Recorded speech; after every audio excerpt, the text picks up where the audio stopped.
Hindi muna ipapalabas ng GMA7 ang teledramang Haram dahil sa nagaganap na tensyon sa iba't ibang bahagi ng mundo at bilang pakikiisa at paggalang sa ating mga kababayang Muslim.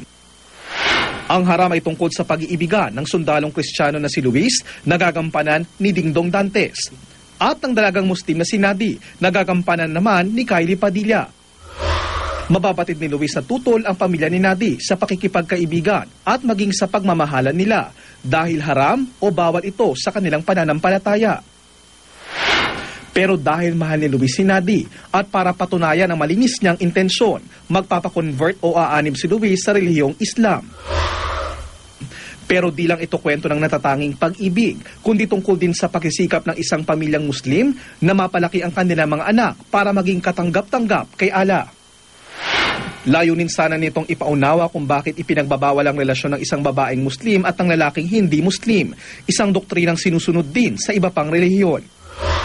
Nais ding ipakita ng teledrama ang pamumuhay ng mga pamilyang Muslim sa kasalukuyang panahon at ang ugnayan ng iba't ibang pananaw na panrelihiyon at pangkultura para isulong ang pagkakaunawaan at respeto sa pagitan ng mga taong mula sa iba't ibang pananampalataya. Gayunman nagpasya ang Kapuso Network na wag muna itong ipalabas bilang pakikiisa at paggalang sa ating mga kababayang Muslim sa gitna ng patuloy na tensyon sa iba't ibang bahagi ng mundo. Umaasa ang network na mauunawaan ng publiko ang desisyong ito.